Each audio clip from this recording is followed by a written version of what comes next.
Hello guys, ito kami ngayon sa gubat. Kasama ko ngayon si Brian. Mamamana kami gamit yung aming pana. Mamamana kami ng hipon tsaka ng palos. So pakita ko lang sa inyo yung daan namin.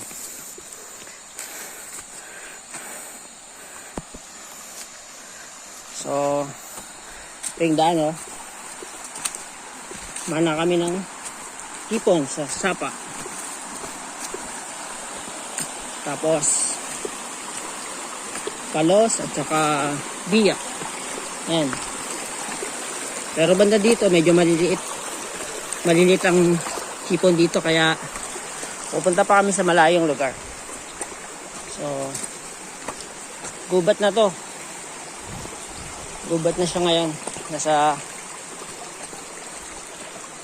Pero kalagitnaan pa lang kami ng pupuntahan talaga namin. So 5:30 na ng hapon. Pagdating namin doon, sakto 6. So medyo madilim na 'yon. So tamang-tama para mag-start kami ng pamana. Okay. Hello. Hapon. So meron kaming nakasalubong.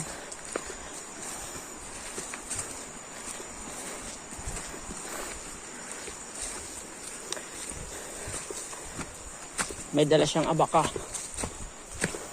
Galing siya sa bukid. So yun yung mga produkto dito. Kopras, abaka. Yan. So medyo malayo-layo na kami.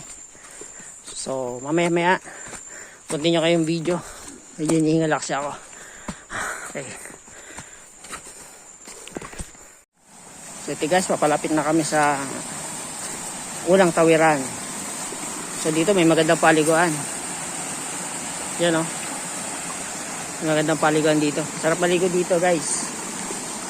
So napakalinis ng tubig, napakalinaw. So kung gusto nyo pumunta dito sa St. Bernard at gusto nyo maligo, samahan ko kayo. Tala kayo dito. Dito sa part na to, dito kami nagpapahinga madalas. Ito yung unang checkpoint namin. Papahinga kami tapos maghintay kami ng ilang minuto bago kami mag-start. Pero dahil ngayon medyo maaga pa, punta kami dun sa second checkpoint namin. So samahan nyo kami guys. Dito sa gubat guys, medyo maingay. Marinig nyo yung ingay ng mga beetles. So pag ganitong oras maingay na talaga. Ganun din yung mga ibon. So kung marinig niya sa background, medyo maingay siya.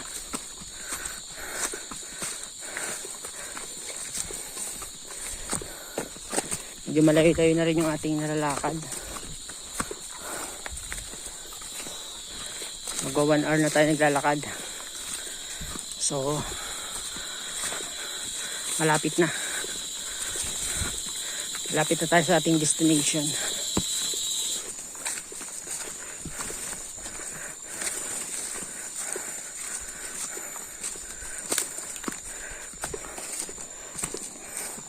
Ang hirap lang dito sa kagubatan, siyempre yung mga ahas.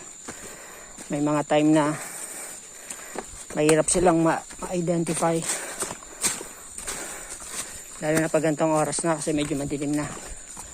Pero pagka yung madilim na talaga tapos naka-flashlight na, madali na sila makita kasi lalabas talaga yung kulay nila saka yung complexion nila iba sa mga damo.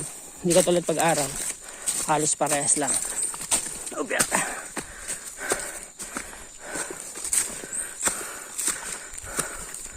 So medyo layo-layo na rin to.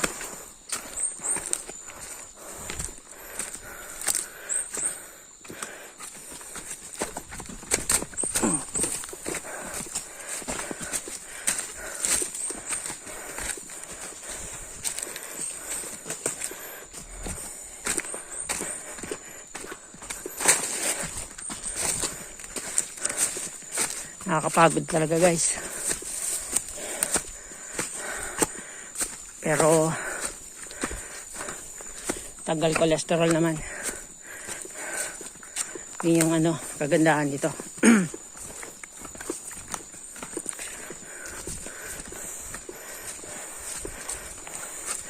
So ulitin ko guys, dito kami ngayon sa kagubatan ng St. Bernard, Southern Leyte.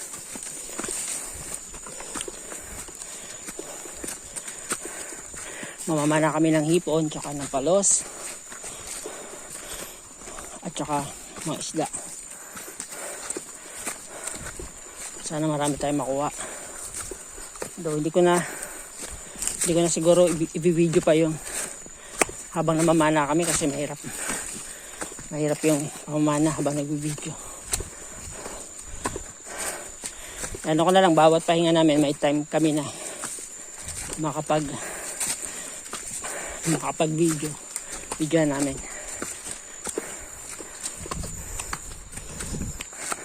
Hello, dito guys yung ano, kalawang checkpoint namin. So dito kami magpapahinga muna.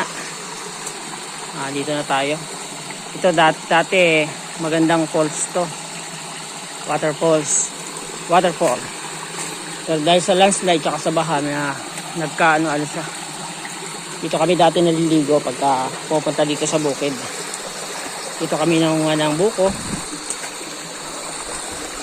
At saka ng langka. At saka maraming tanim na coffee dito.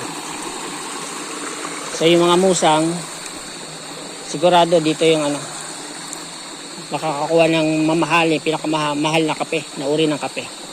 Dahil may mga musang dito. So magpapahinga muna kami guys. At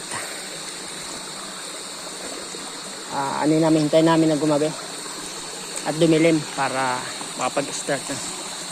So dito kami. Papataas na kami sa kabundukan na yan. Diyan kami mamamana ng hipon. So guys, babalik kami. So ito na yung huli namin. So kalahating sako bag. Hindi na kami nakapag-video kanina kasi sobrang busy na pamamana. Tsaka medyo maambon, kaya kailangan ingatan yung cellphone. Sayang kasi baka masira. So ito na. Ito na guys. So ilalagay na sa ating sa planggana. Lagay natin. Oh, Brian, boss mo muna.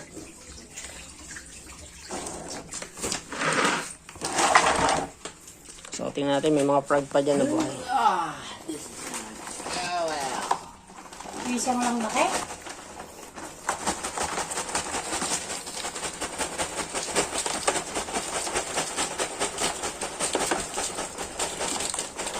Ayan. Sabay ko. So ito yung huli namin. Hipon, merong ingin, tapos may mga ilang palos na nahuli namin. So may palaka, ingin, isang piraso lang. Tapos to, ang palos. Ito po yan. Ito yung palos. Okay, malaki din. So ilang piraso yung palos yung nahuli natin. So ito pa yung palos na isa. Tapos ito pa. Saan pa yung isa? What's the other one? 3, I suppose. Yan. 3. Ayan, tatlong palos. Tatlo sila. Tapos mga palaka.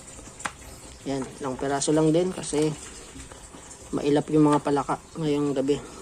Okay, so yan na guys ang resulta ng ating pagpunta ng bukid.